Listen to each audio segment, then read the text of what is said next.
It's time to go. How do you know when it's time to leave a job? Not after you've burned out. Not after your health has suffered.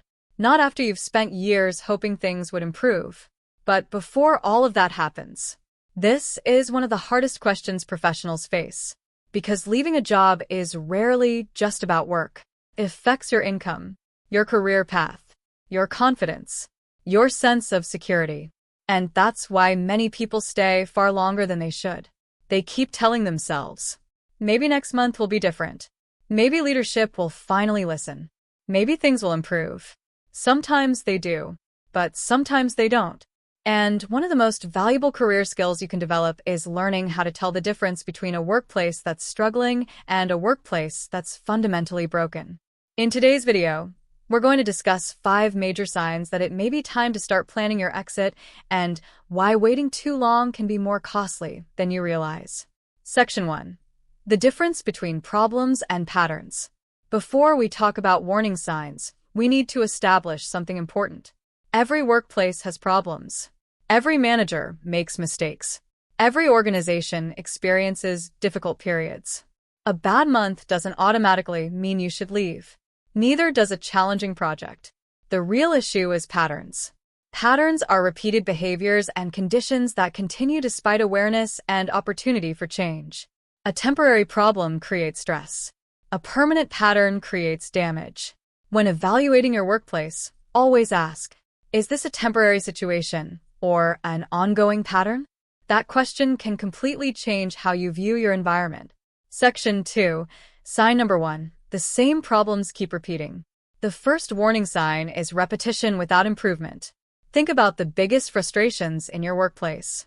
Now, ask yourself, were these same issues present 6 months ago? A year ago? 2 years ago? Many organizations become trapped in a cycle of endless discussion and zero action. Everyone knows the problem exists. Meetings are held. Promises are made. Emails are sent. Nothing changes. Healthy organizations solve problems. Unhealthy organizations recycle them. If the same conversations keep happening without meaningful action, that's a major warning sign. Section 3. Sign number 2. High performers keep leaving. Pay attention to who leaves. This is one of the strongest indicators of organizational health. When talented, respected, capable employees consistently resign, something important is being revealed. Strong performers usually have options.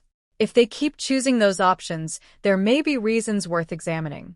Of course, people leave for many legitimate reasons, but when turnover becomes a pattern, especially among high performers, it often points to deeper issues.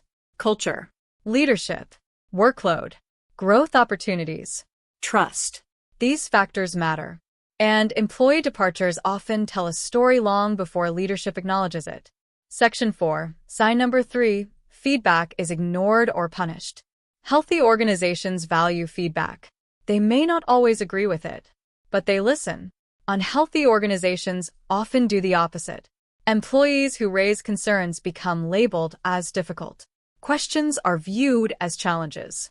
Suggestions are viewed as complaints. People learn that speaking up creates risk. When that happens, silence becomes the safest strategy. And silence prevents improvement. If feedback consistently leads to punishment, exclusion, or retaliation, that's a significant warning sign. Because organizations cannot improve when people are afraid to speak honestly. Section 5. Sign number 4. Toxicity becomes normal. One of the most dangerous phrases in any workplace is, "That's just how things are around here." Think about what that statement really means. It means people have stopped trying to improve the problem. They've accepted it. Common examples include constant disrespect, unrealistic workloads, poor communication, chronic stress, favoritism, micromanagement. When dysfunction becomes normalized, improvement becomes much harder because people stop expecting better. And once expectations disappear, accountability often disappears too. Section 6. Sign number 5. Your well-being keeps getting worse. This may be the most important sign of all. How has this job affected you? Not your title, not your salary, not your responsibilities. You. Ask yourself, am I'm more stressed than I used to be? Am I sleeping well? Do I feel exhausted all the time? Has my confidence declined? Do I constantly think about work outside work? Have my relationships been affected? A difficult season can impact anyone, but if your well-being has been steadily declining for months or years, pay attention. Your body often notices problems before your mind fully accepts them. Section 7. The hidden cost of staying. Many professionals focus entirely on the risks of leaving, but they rarely calculate the risks of staying. What opportunities are you missing? What skills are you not developing? How much confidence are you losing?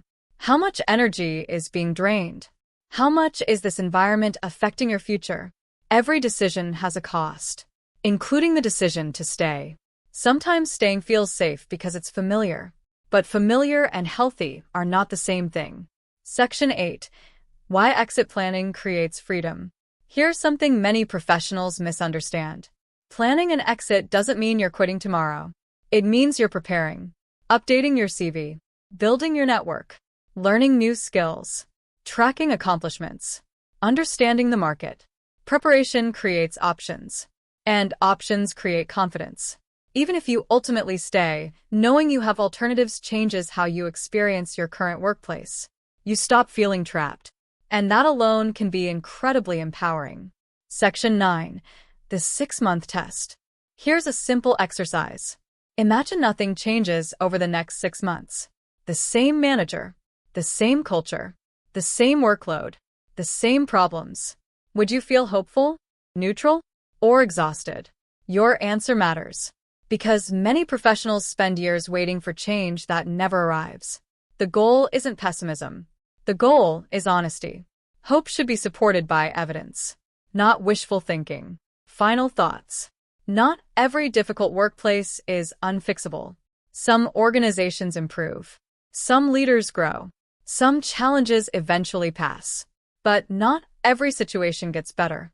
And part of protecting your career is recognizing when persistence has become self-sacrifice. Pay attention to patterns. Pay attention to turnover. Pay attention to how feedback is treated. Pay attention to your well-being. Most importantly, pay attention to reality rather than promises. Because your career deserves growth. Your well-being deserves protection. And your future deserves more than endless waiting. If you found this video valuable, make sure to read the full article linked in the description below. You'll also find the workplace boundaries and self-advocacy blueprint in the description if you're ready to strengthen your confidence, improve your workplace decision-making, and build a career that supports both your success and your well-being. Thank you for watching, and I'll see you in the next video.